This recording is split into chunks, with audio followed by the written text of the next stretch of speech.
1 Jean chapitre 5, verset 13. L'apôtre Jean dit « Je vous ai écrit ces choses afin que vous sachiez que vous avez la vie éternelle, vous qui croyez au nom du Fils de Dieu.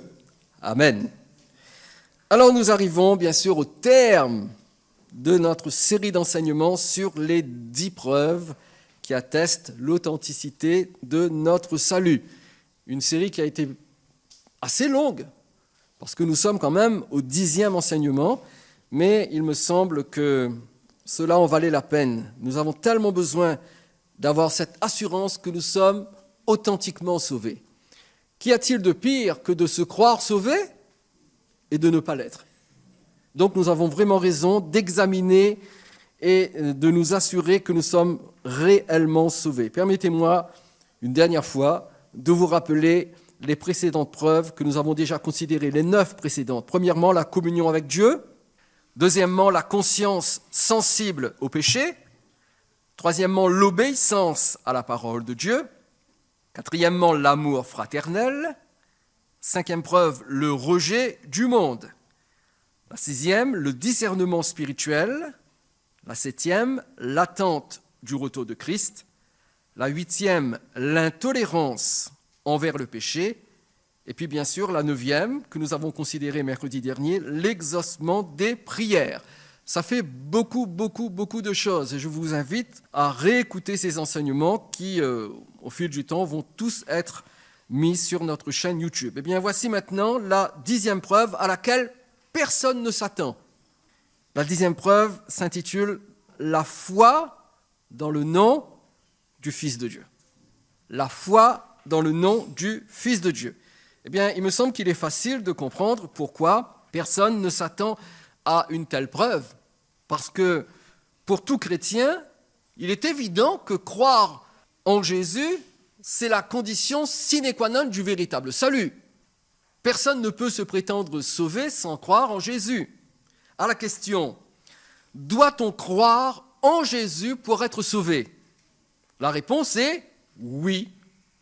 3 fois oui, 1000 fois oui. Parce que la Bible dit dans Actes chapitre 16, verset 31, « Crois au Seigneur Jésus et tu seras sauvé, toi et ta famille. » Mais à la question, tous ceux qui croient en Jésus sont-ils sauvés? Eh bien, la réponse est non. Parce que Jésus parle de ceux qui croient en lui, mais qui, en définitive, ne sont pas sauvés et qui le découvrent trop tard. Et nous découvrons cela, justement, dans Matthieu chapitre 7.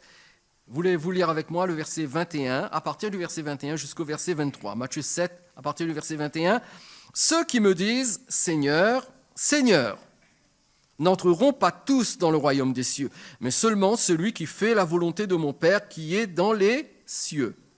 Plusieurs me diront en ce jour-là, « Seigneur, Seigneur, n'avons-nous pas prophétisé par ton nom? N'avons-nous pas chassé des démons par ton nom? Et n'avons-nous pas fait beaucoup de miracles par ton nom? » Alors je leur dirai ouvertement, « Je ne vous ai jamais connu. Retirez-vous de moi, vous qui commettez l'iniquité. » Et il est clair ici que les individus dont il est question, ce sont des gens qui croient en Jésus. Ils l'appellent Seigneur.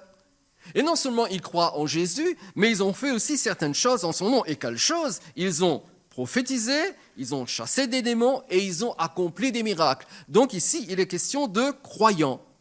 Et Jésus ne nie pas que ces individus aient fait les choses qu'ils prétendent avoir fait. Par contre, le fait qu'ils ne nient pas qu'ils aient vraiment fait ces choses confirme la véracité de leur déclaration. Parce que si c'était des déclarations fausses, Jésus n'aurait pas manqué de dénoncer leurs mensonges. Donc Jésus confirme que ces choses ont vraiment été faites par ces individus. Cependant, ces croyants qui ont fait des choses pour le Seigneur se voient refuser l'entrée dans le royaume des cieux. La porte leur est fermée. Ils sont ouvertement rejetés par Jésus, parce que le Seigneur déclare, « Je leur dirai ouvertement, retirez-vous de moi, vous tous qui commettez l'iniquité, je ne vous ai jamais connus. » Et ils sont ouvertement rejetés par Jésus parce qu'ils sont coupables d'iniquité. Et ce terme iniquité veut tout simplement dire violation de la volonté divine. violation de la volonté divine. Donc, d'une part, il faut croire en Jésus pour être sauvé. On ne peut pas contourner cette vérité. Il faut croire en Jésus pour être sauvé d'une part. Mais d'autre part, tous ceux qui croient en Jésus ne sont pas obligatoirement sauvés. Et c'est quand même inquiétant. Vous ne trouvez pas? Et nous sommes en droit de nous demander, mais pourquoi? Pourquoi se fait-il qu'il faut croire en Jésus pour être sauvé, mais qu'en même temps, tous ceux qui croient en Jésus ne sont pas obligatoirement sauvés? Eh bien, la réponse est claire dans la parole de Dieu. Ce n'est pas le croyant qui décide du contenu de la foi, même de la foi en Jésus, mais c'est Dieu seul qui décide de ce contenu. Si le croyant ne respecte pas le contenu de la foi exigé par Dieu, que fait-il? Il viole la volonté divine. En violant la volonté divine, il se positionne dans le camp de la rébellion et il s'expose à la colère de Dieu. Et pour vous le prouver, lisez avec moi Éphésiens chapitre 5, verset 6. L'apôtre Paul dit que personne ne vous séduise par de vains discours. Des discours qui sont vides de vérité. Que personne ne vous séduise par de vains discours. Car c'est à cause de ces choses que la colère de Dieu vient sur les fils de la rébellion. Et plus je lis la parole de Dieu, et ça fait longtemps que je la lis quand même cette parole, plus j'examine ce qui se passe dans le monde, mais aussi au sein du christianisme, plus je réalise que les chrétiens ont tendance à prendre la foi à la légère. Trop de croyants aujourd'hui, trop d'individus qui se prétendent chrétiens, se croient permis de décider ce qu'ils peuvent croire. Or, ce n'est pas à nous de décider ce que nous devons croire, même concernant Jésus. C'est Dieu qui décide. C'est Dieu qui décide. Voyez-vous, la foi, eh bien, ce n'est pas une foi à la carte. Ce n'est pas le restaurant. Je suis désolé de vous le dire, le menu est imposé. Nous n'avons pas le choix. Ou nous croyons comme Dieu nous demande de croire, ou alors nous devenons des fils de la rébellion. Et je vous rappelle que la colère de Dieu vient sur les fils de la rébellion. Et c'est parce que la foi est déterminée par Dieu que la dernière preuve ou le dernier test concerne le contenu de la foi pour ceux qui se désignent comme chrétiens, c'est-à-dire pour vous et pour moi. Quel est le contenu de notre foi en Jésus? Et ce dernier test, ou cette dernière preuve, se trouve dans notre texte d'introduction, justement celui que nous n'avons pas cessé de lire depuis que nous parlons de ce sujet. J'aimerais le reprendre avec vous. 1 Jean chapitre 5, verset 13. Jean dit, « Je vous ai écrit ces choses afin que vous sachiez que vous avez la vie éternelle. » Qu'est-il écrit ensuite? « Vous qui croyez au nom du Fils de Dieu. » Donc, pour avoir la vie éternelle, il faut croire au nom du Fils de Dieu. Et je vous ferai noter que ici, Jean ne dit pas « Vous avez la vie éternelle, vous qui croyez en Jésus. » Je répète, Jean ne dit pas « Vous avez la vie éternelle, vous qui croyez en Jésus. » Il ne dit pas cela. Il dit « Vous avez la vie éternelle, vous qui croyez au nom du Fils de Dieu. » Et la différence est importante et elle doit être clarifiée. Dans le texte que nous avons lu tout à l'heure, Matthieu chapitre 7, versets 21 et 23, il s'agit d'individus qui croient en Jésus. Ils l'appellent Seigneur, Seigneur, Seigneur. Ils croient en Jésus, mais ils ne croient pas au nom du Fils de Dieu. Et il y a une grande différence entre les deux. Voyez-vous, s'il s'agissait uniquement de croire en Jésus, cela n'aurait pas signifié grand-chose. Parce que nous pourrions croire de la même façon dans n'importe quel fondateur de religion ou de mouvement spirituel tel que Bouddha, par exemple.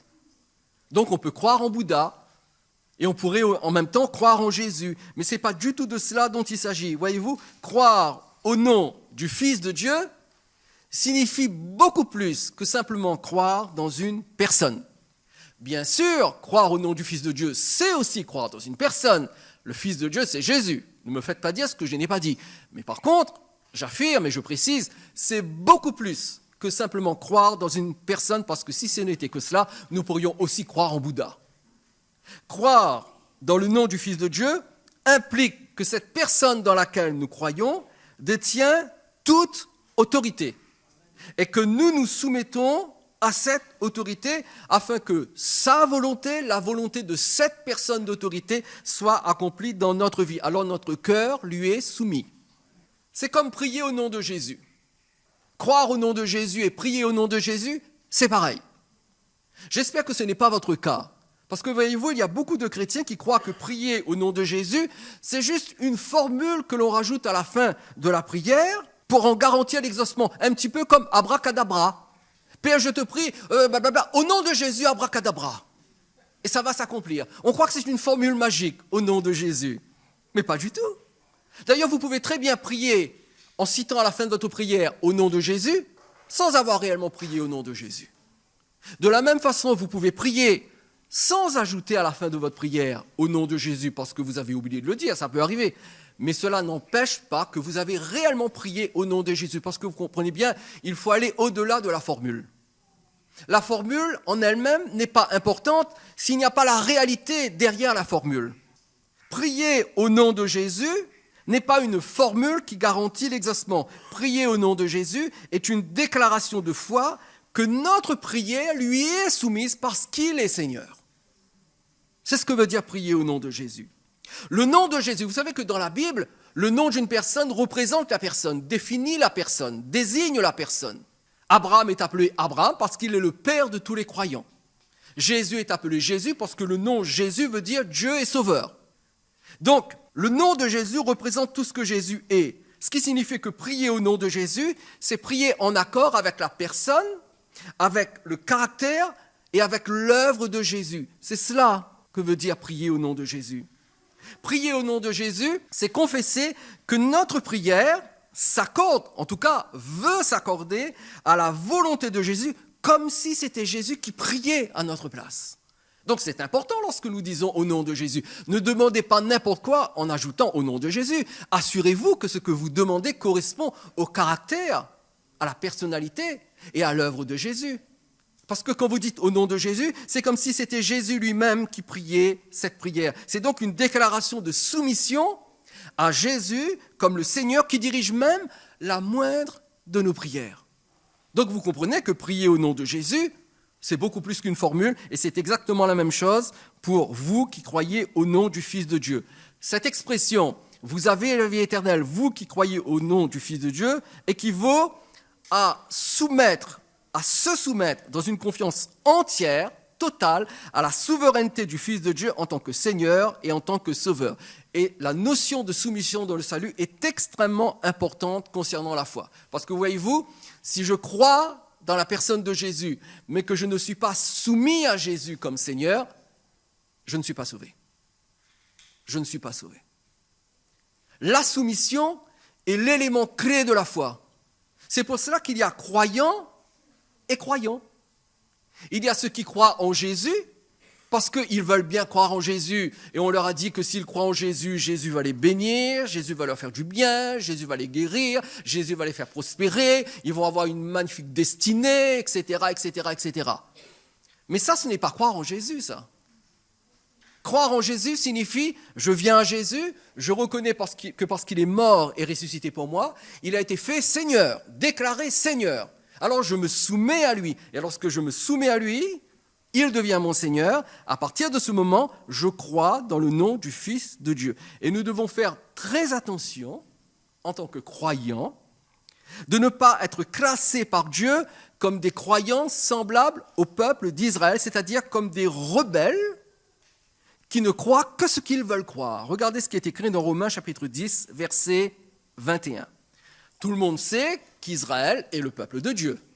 Il a toujours été le peuple de Dieu, il est encore le peuple de Dieu, il sera toujours le peuple de Dieu. Il n'y a pas eu un moment dans son histoire où Israël n'a pas été le peuple de Dieu. Et Romains 10, 21, Dieu dit ceci.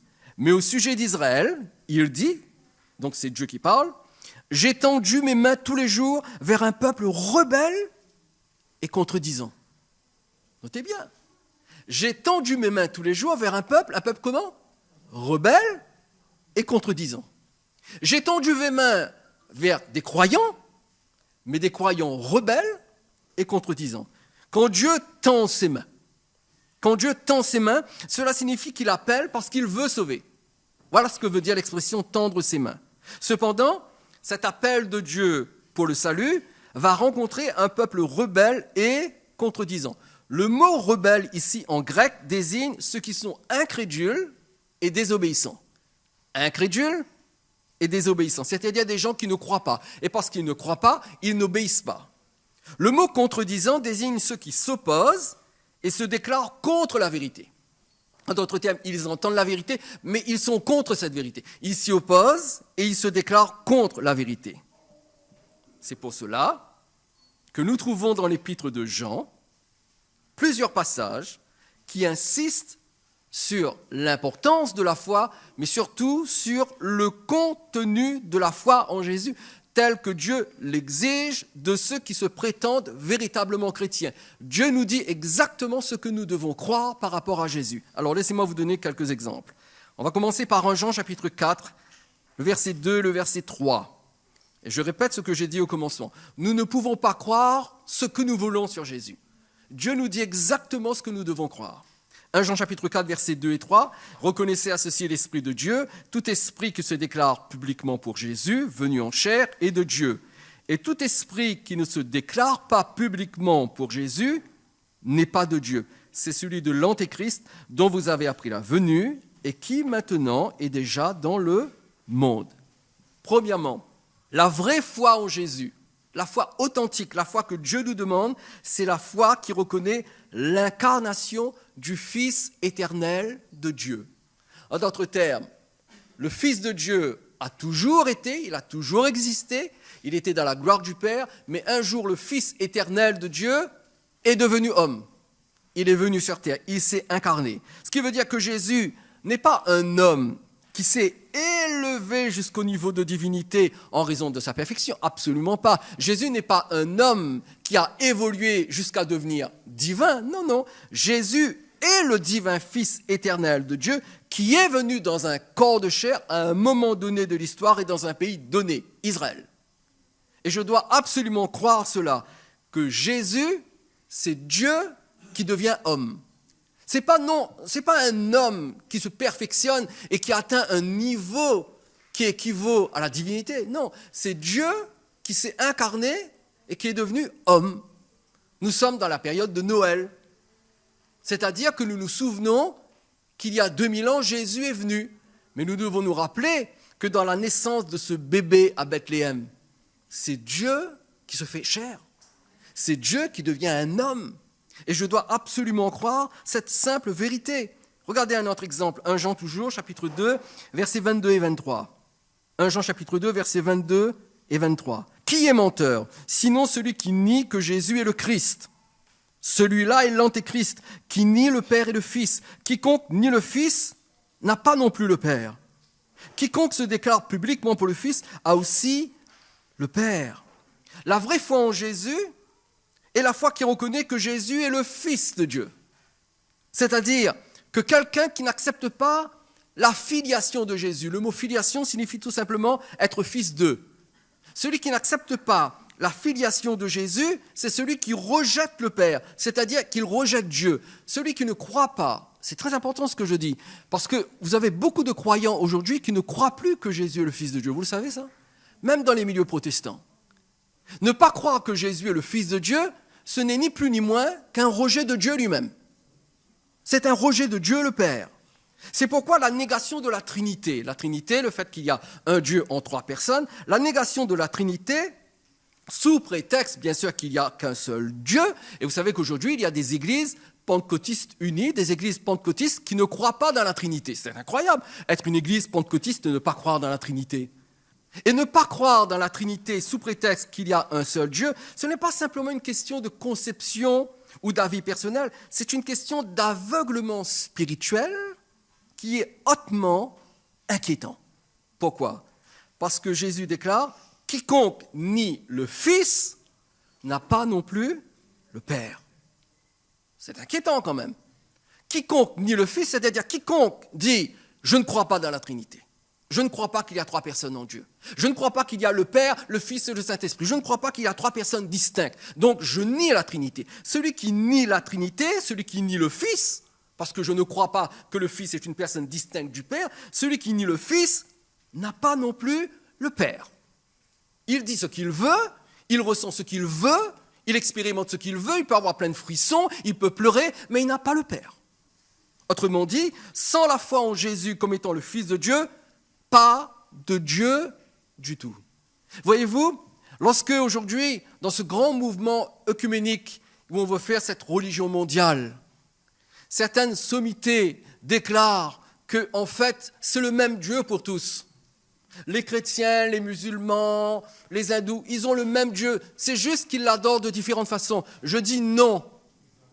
Parce que le Dieu du christianisme est un Dieu trinitaire qui a toujours vécu dans une expérience d'amour, un amour éternel, infini, un amour entre le Père, le Fils et le Saint-Esprit, absolument, parfaitement, totalement comblé dans l'amour trinitaire. C'est pour cela que notre Dieu, le Dieu de la Bible, est un Dieu d'amour, parce qu'il n'y a pas d'amour s'il n'y a pas de vis-à-vis pour partager l'amour.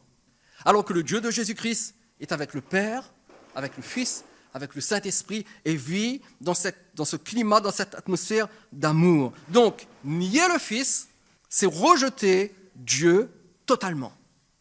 C'est ce que déclare la parole de Dieu. 1 Jean chapitre 4, verset 15. Celui qui déclarera publiquement que Jésus est le Fils de Dieu, Dieu demeure en lui et lui en Dieu. Et ici, Jean déclare que notre communion avec Dieu dépend de notre foi dans la filiation de Jésus par rapport à Dieu. Celui qui déclare que Jésus est le Fils de Dieu, alors Dieu est en lui et lui en Dieu. En d'autres termes, j'ai communion avec Dieu lorsque je crois que Jésus est le Fils. Personne distincte du Père, personne distincte du Saint-Esprit. Si je n'ai pas cette foi dans le Christ, dans le Fils de Dieu, Dieu ne demeure pas en moi et je ne demeure pas en Dieu. Et je peux faire plein d'expériences. Et les gens s'appuient sur les expériences pour prétendre qu'ils ont Dieu. Non, si tu n'as pas Jésus, tu n'as pas Dieu. Tu as une religion, tu as une philosophie, tu as une expérience, mais tu n'as pas Dieu. 1 Jean chapitre 5, verset 5. Qui est celui qui a triomphé du monde ? Sinon celui qui croit que Jésus est le Fils de Dieu. Et là, Jean va un peu plus loin. Nous apprenons que personne ne peut vaincre l'influence d'un système spirituel satanique que la Bible appelle le monde s'il n'a pas la foi que Jésus est le Fils de Dieu, une personne distincte du Père. Vous voyez, c'est clair. Si quelqu'un ne croit pas que Jésus est le Fils de Dieu, il n'a pas vaincu le monde. Il est sous le contrôle du monde. Et je vous rappelle que le monde est un système spirituel satanique qui contrôle la pensée, qui contrôle le fonctionnement et qui contrôle les actions d'individus qui n'ont pas de relation avec Dieu. Et triompher du monde commence par la foi que Jésus est le Fils de Dieu. La foi en Jésus est exclusive, elle n'est pas inclusive. Elle n'appelle pas les autres foi, elle est exclusive. Elle ne peut se partager avec aucune autre foi parce qu'elle seule reconnaît que Jésus est Dieu fait chair. Et pour bien définir le contenu de la vraie foi en Jésus, regardez ce que l'apôtre Jean dit dans 1 Jean chapitre 5, lisons du verset 6 au verset 11. C'est lui, Jésus-Christ, qui est venu avec de l'eau et du sang. Non avec l'eau seulement, mais avec l'eau et avec le sang. Et c'est l'Esprit qui rend témoignage, parce que l'Esprit est la vérité. Car il y en a trois qui rendent témoignage. L'Esprit, l'eau et le sang. Et les trois sont d'accord. Si nous recevons le témoignage des hommes, le témoignage de Dieu est plus grand, car le témoignage de Dieu consiste en ce qu'il a rendu témoignage à son Fils. Celui qui croit au Fils de Dieu a ce témoignage en lui-même. Celui qui ne croit pas Dieu le fait menteur, puisqu'il ne croit pas au témoignage que Dieu a rendu à son Fils. Et voici ce témoignage, c'est que Dieu nous a donné la vie éternelle et que cette vie est dans son Fils. Ce passage peut poser problème à certains chrétiens, surtout s'ils le lisent dans une version de la Bible comme la Colombe. Je ne sais pas si quelqu'un a la version de la Colombe ici. Ou alors une autre version comme la version Martin ou la version Osterwald. Parce que voyez-vous, dans la version Colombe, regardez comment sont traduits les versets 7 et 8 que nous venons de lire. Car il y en a trois qui rendent témoignage dans le ciel. Le Père, la Parole et l'Esprit Saint, et les trois sont un. Et il y en a trois qui rendent témoignage sur la terre, l'Esprit, l'eau et le sang, et les trois sont d'accord. Non seulement il y est question d'eau et de sang, mais il est aussi question de témoignage dans le ciel et sur la terre. Qu'est-ce que cela signifie ? Lorsqu'on lit ce genre de verset, il faut admettre que ce n'est pas simple parce qu'on a du mal à comprendre l'eau, le sang, témoignage dans le ciel, témoignage sur la terre. Qu'est-ce que ça peut bien vouloir dire ? Et je crois que nous allons profiter de l'occasion où nous lisons ces versets pour remettre un petit peu les pendules à l'heure. Tout d'abord, cette traduction que je viens de lire dans la colombe, il est question de témoignage dans le ciel et sur la terre. Eh bien, cette traduction est un ajout qui ne se trouve pas dans les plus anciens manuscrits. Vous savez que le Nouveau Testament a été écrit en grec.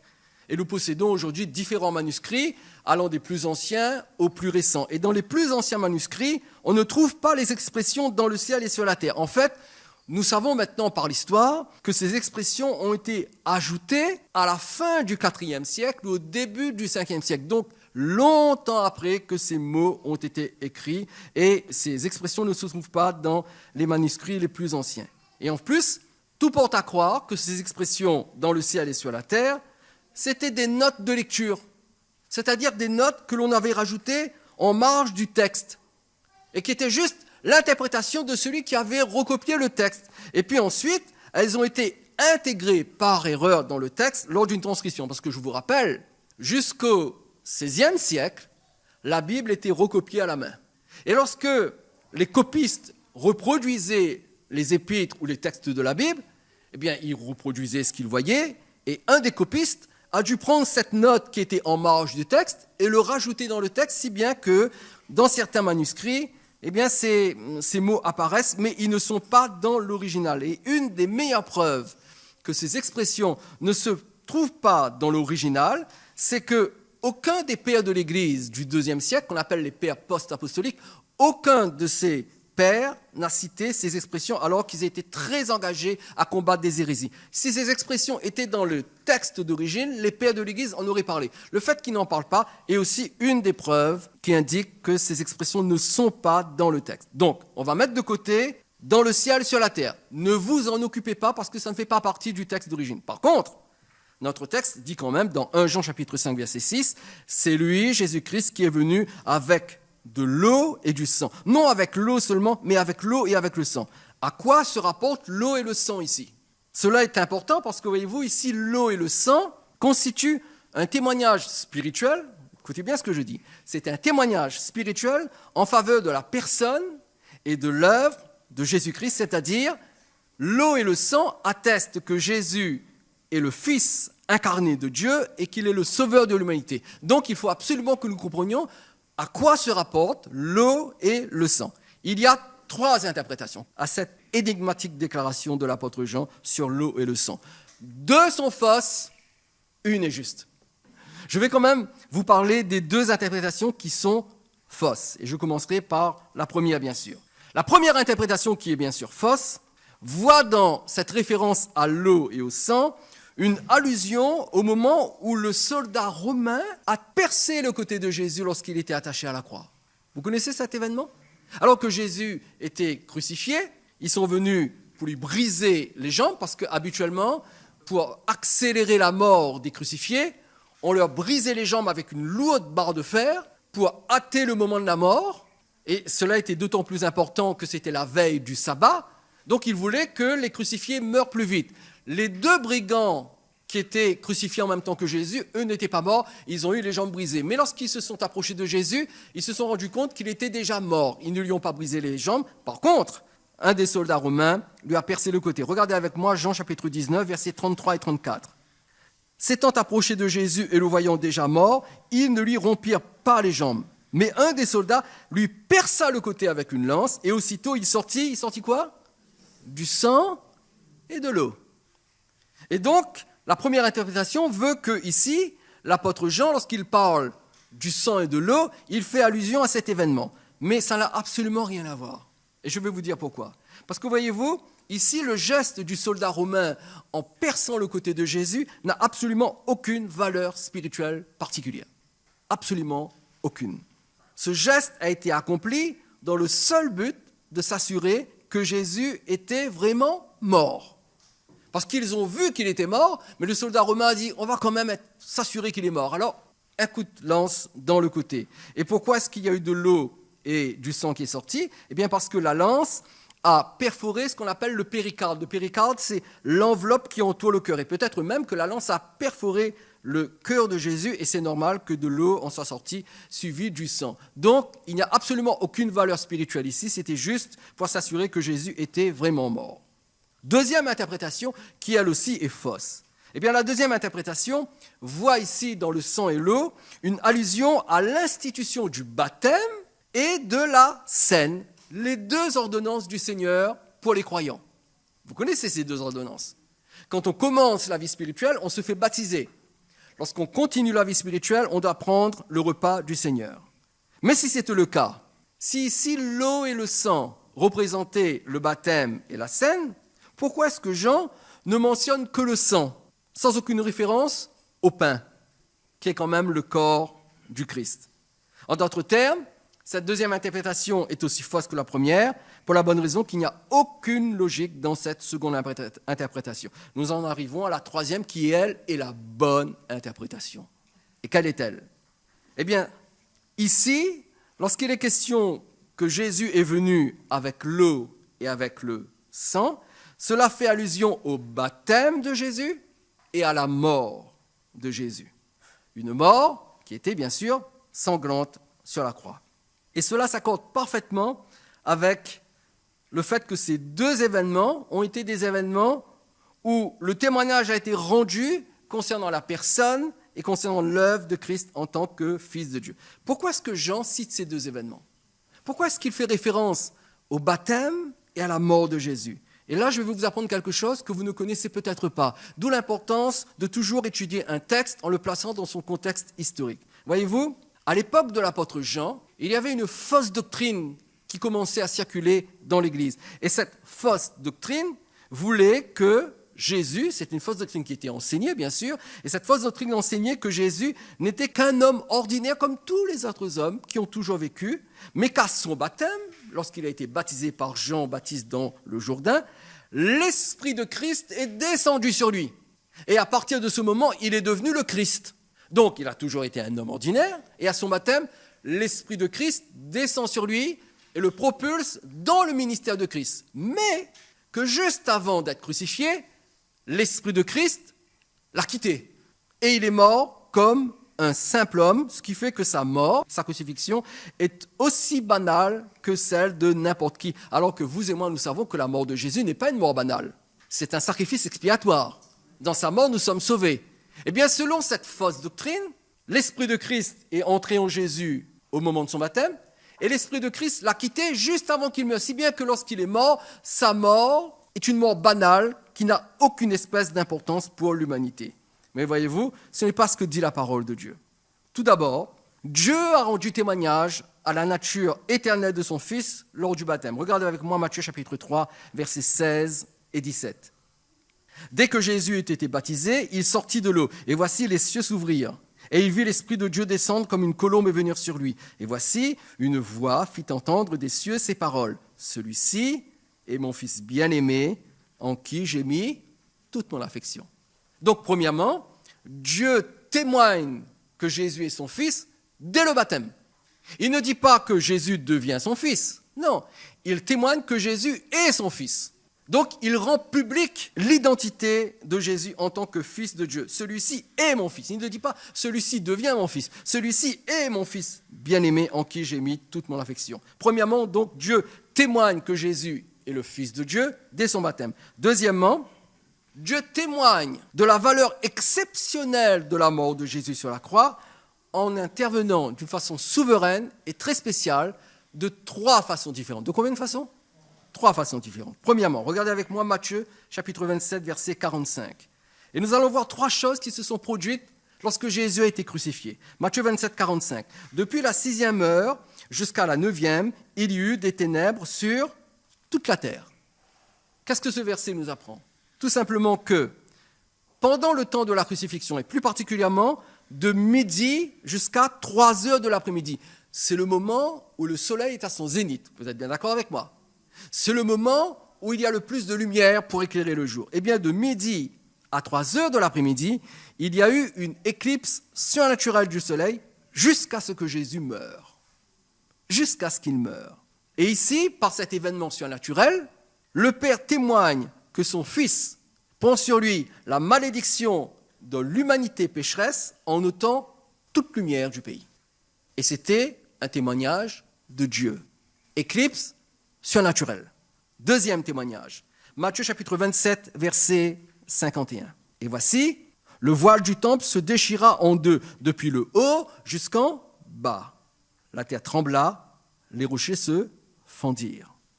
Et au moment où Jésus meurt, non seulement il y a un tremblement de terre, mais ce qui se produit dans le temple est juste incroyable, parce que le voile du temple se déchire, et l'autre verset dit « depuis le haut jusqu'en bas », ce qui indique que cette déchirure venait de Dieu, parce que si elle venait des hommes, elle se serait déchirée depuis le bas jusqu'en haut.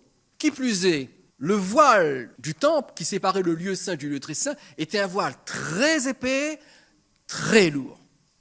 Et aucun homme n'aurait pu déchirer ce voile. Il aurait fallu le démonter et le passer à la scie pour le déchirer en deux. Et donc ce geste était un geste surnaturel qui venait de Dieu, et par la déchirure du voile depuis le haut jusqu'en bas, le Père rend témoignage que la séparation causée par le péché était ôtée par la mort substitutive de son Fils à la croix. Mais il y a un troisième témoignage. Regardez avec moi le verset 52, Matthieu 27, 52. Les sépulcres s'ouvrirent, et plusieurs encore des saints qui étaient morts ressuscitèrent. Et par cet acte aussi surnaturel que les deux précédents, bien sûr, le Père rend témoignage ici que la mort est vaincue par le sacrifice de Christ, ce qui signifie que la croix a été la victoire de Jésus et non sa défaite. Non sa défaite. Et je suis désolé de vous le dire, mais le pape François a déclaré il y a quelque temps de cela que la mort de Jésus était une défaite. Et je ne sais pas comment il a compris la mort de Jésus, mais il a publiquement déclaré que la mort de Jésus est un échec et que Jésus a échoué. Alors il encourage tous les croyants, n'ayez pas peur de vos échecs, même le Fils de Dieu a échoué, il est mort à la croix. Mais voyez-vous, la mort de Jésus n'est pas un échec. La mort de Jésus est la plus grande de toutes les victoires. Parce que par sa mort, Jésus a vaincu la mort, il a vaincu le diable et tous les démons de l'enfer, et c'est par sa mort que Jésus nous a sauvés. Donc vous comprenez qu'ici, l'eau, le sang, fait référence au témoignage que le Père rend concernant le Fils. Alors bon, nous venons de clarifier là des passages un petit peu difficiles, et j'aimerais vous rappeler qu'au travers de ce texte que nous avons lu, Jean insiste sur deux choses. Il insiste premièrement sur les différents témoins de la personne et de l'œuvre de Jésus, tout d'abord, et deuxièmement, il insiste sur le contenu du témoignage de ces fameux témoins. Qui sont les témoins tout d'abord? Passons-les en revue rapidement. Premièrement, c'est l'Esprit de Dieu, le premier témoin. L'Esprit de Dieu a rendu témoignage de Jésus en le revêtant de sa puissance tout au long de son ministère. Regardez 1 Jean chapitre 5, la deuxième partie du verset 6 nous dit « Et c'est l'Esprit qui rend témoignage parce que l'Esprit est la vérité ». Premièrement, l'Esprit rend témoignage de Jésus. Il est question ici du Saint-Esprit, bien sûr. Deuxièmement, l'eau et le sang, comme nous venons de le voir, c'est-à-dire le baptême et la mort de Jésus, rendent témoignage de qui il est et de son œuvre. 1 Jean chapitre 5 toujours, versets 7 et 8, car il y en a trois qui rendent témoignage, l'Esprit, nous venons de le voir, mais aussi l'eau et le sang. Et les trois sont d'accord. Les trois sont d'accord. En d'autres termes, le Saint-Esprit ne dira jamais quelque chose qui soit opposé au baptême de Jésus et à la mort de Jésus. Donc, quand Monsieur le Pape déclare que la mort de Jésus était sa défaite, il se trompe et il n'est pas inspiré par l'Esprit. Parce que l'Esprit déclare d'une manière catégorique que la mort de Jésus était la victoire de Dieu sur les forces du mal. Troisièmement, Dieu le Père rend aussi témoignage. Dans 1 Jean chapitre 5, verset 9, « Si nous recevons le témoignage des hommes, le témoignage de Dieu est plus grand, car le témoignage de Dieu consiste en ce qu'il a rendu témoignage à son Fils. » Et c'est incroyable parce que Dieu n'est intéressé que par le témoignage rendu à son Fils. Dieu ne s'occupe pas à rendre témoignage d'un homme ou d'une église ou d'un mouvement ou d'une organisation. Ça ne l'intéresse pas. Ce que Dieu veut, c'est de rendre témoignage à son Fils. Quatrièmement, les croyants également rendent témoignage de Jésus. Par leur expérience personnelle du salut et par leur expérience du salut, ils témoignent que Jésus est bien ce qu'il dit être et que Jésus a fait ce qu'il a dit avoir fait. 1 Jean chapitre 5, verset 10, « Celui qui croit au Fils de Dieu a ce témoignage en lui-même. Celui qui ne croit pas Dieu le fait menteur, puisqu'il ne croit pas au témoignage que Dieu a rendu à son Fils. » Donc, par notre expérience de salut, vous et moi, nous rendons témoignage de ce que Jésus est. Et enfin, le contenu de ce témoignage. Qu'est-ce qu'il y a dans ce témoignage? Eh bien, le contenu du témoignage, de qui est Jésus et de ce que Jésus a fait, c'est le don de la vie éternelle. 1 Jean chapitre 5, toujours verset 11, et voici ce témoignage, c'est que Dieu nous a donné la vie éternelle, et que cette vie est dans son Fils. Ça, c'est le contenu du témoignage. Quiconque se prétend chrétien, quiconque, doit croire tout ce que la Bible dit de Jésus et seulement ce que dit la Bible. En d'autres termes, il ne doit rien retrancher, il ne doit rien ajouter à la foi, autrement cette foi serait pervertie. Un vrai chrétien, un authentique chrétien, croit ce que la Bible dit au sujet de Jésus. Rien de moins, mais rien de plus. Je répète, rien de moins, mais rien de plus. Un authentique chrétien croit à ce que Dieu dit au sujet de son Fils dans la Bible.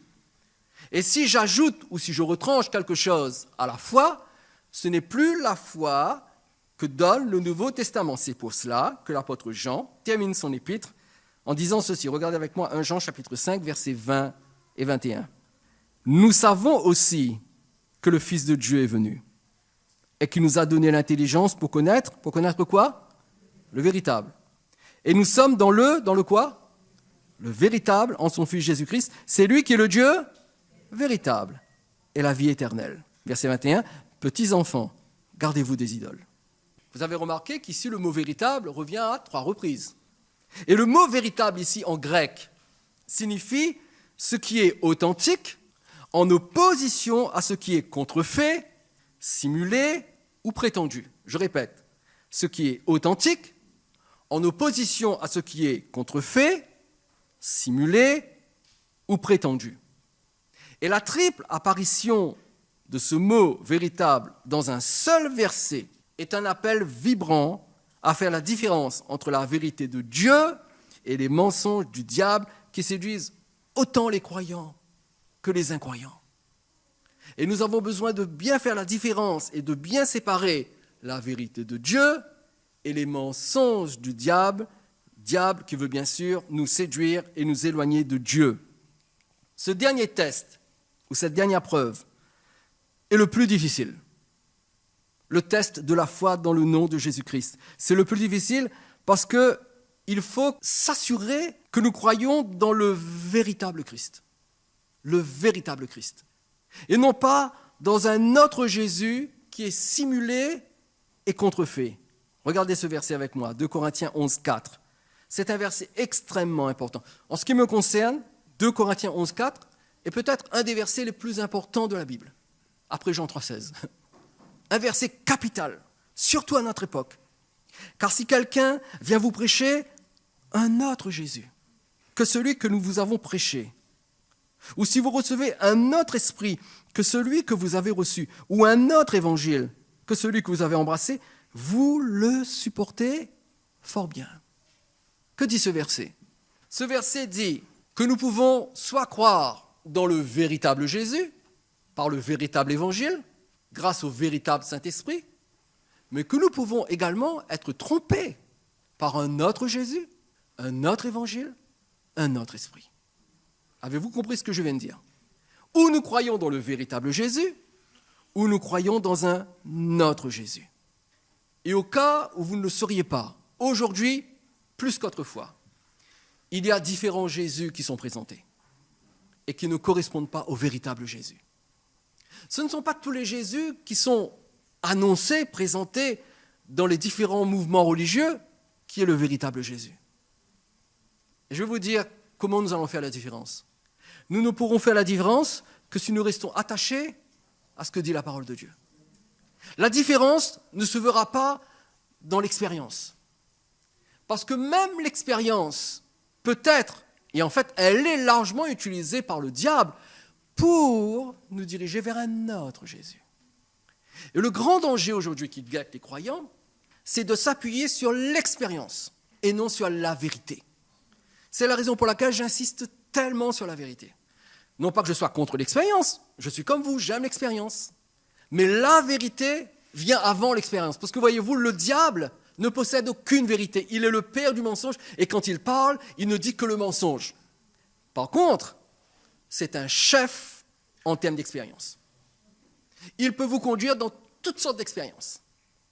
Et il peut vous conduire dans la pire des expériences qui soit, vous mettre en contact avec un autre Jésus, un autre esprit un autre évangile. Et vous, pendant tout ce temps, parce que vous faites une bonne expérience, vous croyez que c'est le vrai Jésus. Non, ce n'est pas le vrai Jésus. Parce que le vrai Jésus, le véritable Jésus, ne correspond qu'à la vérité de l'évangile. Ce n'est pas l'expérience que nous allons vivre qui fait de lui le vrai Jésus. C'est la vérité qui concerne Jésus qui va faire de lui le vrai Jésus. Et j'aimerais vous donner 2 exemples ce soir d'un autre Jésus, différent du Jésus de l'évangile. Je dis bien 2 exemples d'un autre Jésus. Premier exemple, si votre Jésus cohabite avec le Jésus du livre des Mormons, je vous rappelle que le livre des Mormons a été donné par l'ange Moroni, ange absent de la Bible, à Joseph Smith, qui est le fondateur de l'église mormone. D'ailleurs, Joseph Smith, je vous le rappelle, a eu entre 30 et 40 femmes. Un homme qui a entre 30 et 40 femmes ne peut pas être inspiré par Dieu. C'est tout simplement impossible. Donc voilà un homme qui a eu une vie de travers, qui a reçu la visite d'un ange qui s'appelle Moroni. Et je crois qu'il a du mal à comprendre, c'était certainement Macaroni, mais lui il a compris Moroni. Et donc, il a amené un autre Jésus. Écoutez bien ceci. Si votre Jésus cohabite avec le Jésus du livre des Mormons donné par l'ange Moroni à Joseph Smith et que vous le supportez fort bien, ce n'est pas le Jésus de l'Évangile. Ce n'est pas le Jésus de l'Évangile. Et lorsqu'un Mormon vient chez vous pour vous parler de Jésus, vous devez savoir que son Jésus n'est pas le Jésus de l'Évangile. Et même s'il est blond avec une chemise blanche et une petite étiquette et qu'il a un accent anglais, ce n'est pas le Jésus de l'Évangile. Le Jésus des témoins de Jéhovah n'est pas le Jésus de l'Évangile. Ils parlent tous de Jésus. Ils prétendent croire en Jésus. À ce sujet, laissez-moi vous donner un conseil. Ne perdez pas votre temps à vouloir discuter avec ces gens. Parce que ces gens ne veulent pas se convertir. Ils veulent juste avoir un entretien pour imposer leur doctrine. Ne perdez pas votre temps avec eux. S'ils viennent vous voir, dites-leur « Moi, je crois déjà en Jésus. Merci pour votre passage. Au revoir. » Et ne perdez pas votre temps à vouloir convertir un Mormon et un témoin de Jéhovah. Ne croyez pas que tout d'un coup, Dieu vous a envoyé convertir un Mormon et un témoin de Jéhovah. Arrêtez. Restez tranquille. Ne perdez pas votre temps. Si un témoin de Jéhovah ou un Mormon veut se convertir à Jésus, il saura le faire. Il viendra vous trouver et il ne voudra pas vous exposer sa doctrine. Il sera en recherche de la vérité et il écoutera. Alors que si vous avez rendez-vous avec un témoin de Jéhovah ou un Mormon, il ne vous écoute pas. Il vous demande, vous, de l'écouter lui.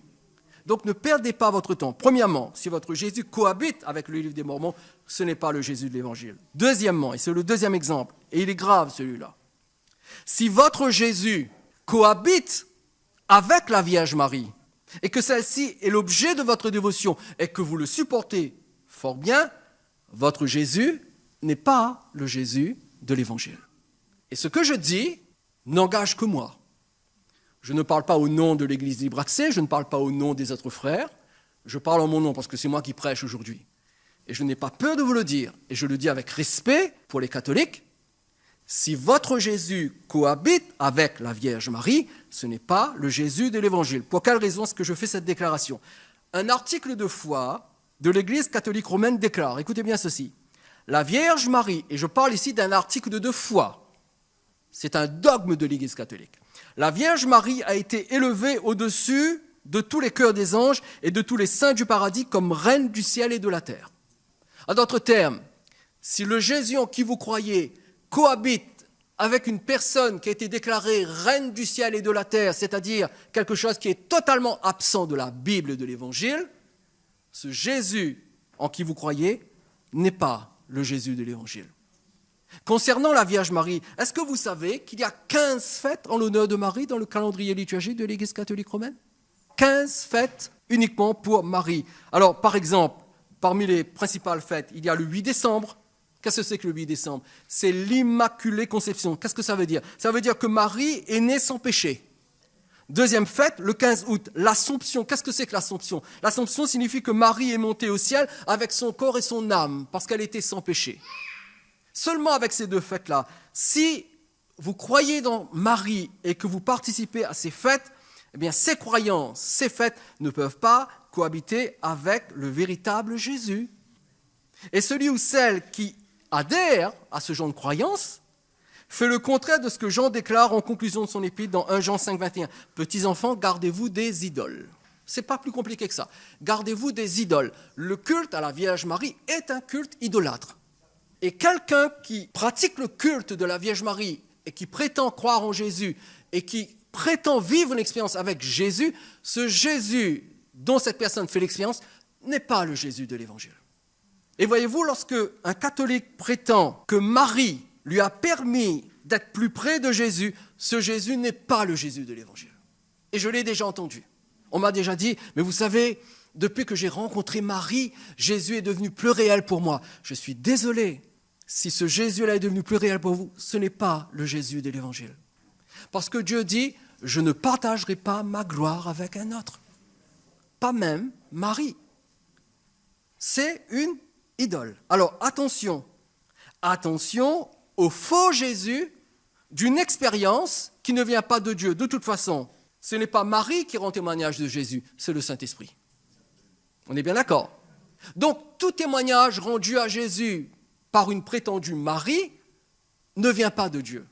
Et je suis obligé de dire ces choses. On est obligé de dénoncer cette erreur monumentale, où des millions de croyants, que dis-je, ça dépasse le milliard de croyants, qui prétendent croire en Jésus et qui en même temps adorent la Vierge Marie. Si quelqu'un prétend avoir fait une expérience avec le Saint-Esprit et que cela a donné un renouveau à une croyance, à une pratique qui ne vient pas de l'Évangile, eh bien nous sommes exactement dans ce que dit ce verset. Si vous recevez un autre esprit, vous le supportez fort bien. Il y a un problème si on prétend connaître Jésus, connaître l'Esprit, connaître l'Évangile et continuer à vivre et à pratiquer une erreur évidente. Parce que le Saint-Esprit est l'Esprit de la vérité. Nous devons dire la vérité, parce que voyez-vous, si nous ne croyons pas dans le vrai Jésus, si ce n'est pas l'authentique Jésus, le véritable Jésus, c'est notre âme qui est en danger. Ce n'est pas une question de religion. Le salut universel prôné par la religion universelle n'est pas le salut de Dieu, n'est pas le salut de Jésus. Que dit Jésus dans Jean chapitre 15, verset 26, et je termine avec ce verset. Quand sera venu le consolateur que je vous enverrai de la part du Père, l'Esprit de vérité qui vient du Père, il rendra témoignage de moi. Le Saint-Esprit rend témoignage de Jésus. Et le Saint-Esprit est l'Esprit de la vérité. Et le Saint-Esprit conduit vers le Jésus de l'Évangile, le vrai Jésus, l'authentique Jésus, pas un autre Jésus, pas un autre Évangile, le vrai Évangile, le vrai Jésus. Et nous devons veiller à ce que notre relation et notre foi soient dans le vrai Jésus.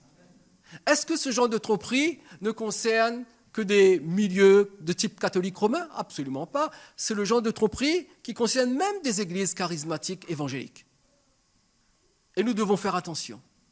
Nous devons veiller à ce que le Jésus dans lequel nous croyons, le Jésus à qui nous avons soumis notre vie, soit le vrai Jésus, l'authentique Jésus. Croyez-vous en Jésus comme votre Seigneur et votre Sauveur? Croyez-vous que Jésus est le Fils éternel et incarné de Dieu? Croyez-vous que Jésus est mort et ressuscité pour votre salut? Croyez-vous en Jésus en refusant de l'associer à une quelconque idole? Alors vous avez la 10e preuve de votre salut. Mais, attention, il y en a 9 autres. Les 9 premières. Et il faut que les 9 preuves soient là. Mais la 10e est la plus importante. Parce qu'il n'y a jamais eu un moment dans l'histoire de l'Église où il y a eu autant de faux Jésus qu'aujourd'hui. C'est pour cela, il faut revenir à la parole de Dieu. Il faut la lire, il faut l'étudier, il faut l'interpréter, il faut la comprendre.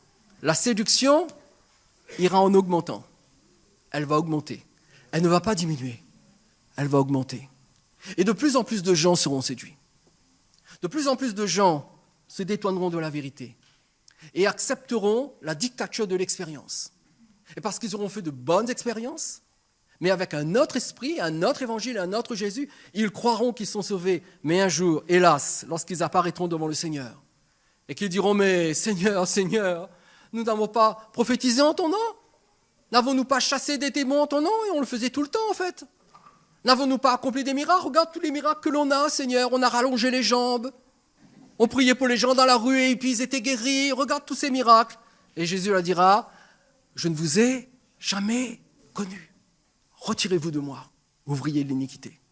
Et ce que je dis est extrêmement sérieux. Soyons sûrs d'être avec le vrai Jésus. Soyons sûrs d'être dans la vraie foi. Soyons sûrs d'être dans le vrai évangile.